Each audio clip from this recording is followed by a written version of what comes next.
Part 8. Questions, questions always question, father said. Edward, the system has gone haywire, we're venting the heat to Texas, the United States is about to fall victim to a bad heat wave. Mother said. I need you to prepare for a jump, Edward, someone or something has tampered with Alice. At our current rate of power usage and heat production, we can only send you back 42 minutes, you will have 13 minutes before you are pulled back into this timeline. I want you to find Alice's mainframe record and observe hopefully. This information will help us find the individual involved. As Mother went on talking about a number of issues that may happen, he was stopped by troubling phone call. Oh dear, he said, oh dear. Father, we have a growing issue. CERN magnetic field has begun to pull on the steel supports of the Philae lab. Philae lab? She said. It's a biosafety level lab that studies viruses and viral outbreaks. If we don't do something quick, we could have an outbreak on our hands, Mother said. Edward, get ready. Father commanded. Edward, still wondering where Celine has ran off to. Thinking to himself he could use the help or at least the company, once again that sad, lonely feeling took hold. Edward enjoyed the company of Celine. Each jump or accident that happened at the rabbit hole brings each of them one step closer to the unknown. During our last issue they had built what was being called a jump room. Edward was quickly ushered toward the chamber.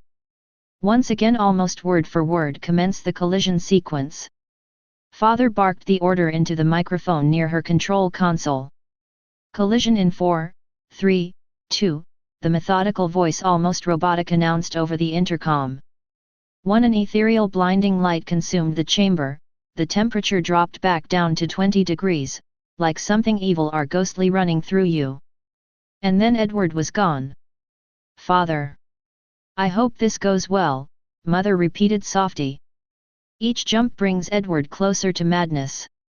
Each jump appears to give Edward a blinding headache. He opened his eyes to ruins.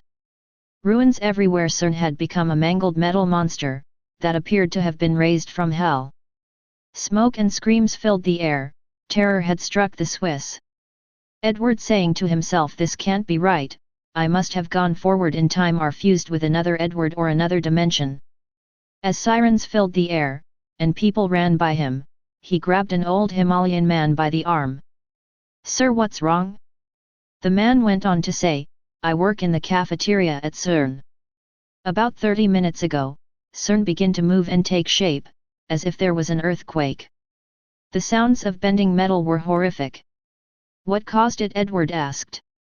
The old man, monsters, so-called physicist, who knows? To quote Jesse Ventura. Government is like physics, you know. For every action, there's a reaction. Why did you quote him? The old man went on. He is the president of the USA. Edward, thinking to himself, boy, I have landed in the wrong place. Edward went to thank and shake the old man's hand, as Edward another blinding light encased him. Another headache, somewhat worse this time. But something was different. He looked down and still had the old man's hand in his hand. Just his hand. As he looked around, where was CERN?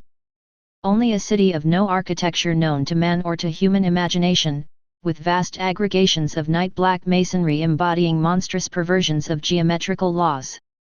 There were truncated cones, sometimes terraced or fluted, surmounted by tall cylindrical shafts here and there bulbously enlarged and often capped with tiers of thinness scalloped discs, and strange beetling, table-like constructions suggesting piles of multitudinous rectangular slabs or circular plates or five-pointed stars with each one overlapping the one beneath.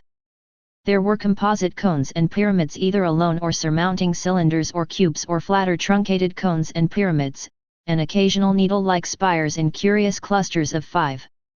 All of these febrile structures seemed knit together by tubular bridges crossing from one to the other at various dizzy heights, and the implied scale of the whole was terrifying and oppressive in its sheer gigantism. Floating on a cloud just over where CERN used to be. People had been seeing this type of mirage all over the world, the moment CERN first flipped the switch. People in his timeline called them floating city, or cities in the sky. Just internet hoaxes, he thought to himself. Edward begun to be overtaken by confusing. There was a loud bang and a flash over Edward's head, closing his eyes to keep him from being blinded. Slowly he opened them in hopes it was over. In front of him was a shadow, a large dark shadow, growing, doubling in size even. Edward's ears picked up on a growl. "Stay paranoid, my friends.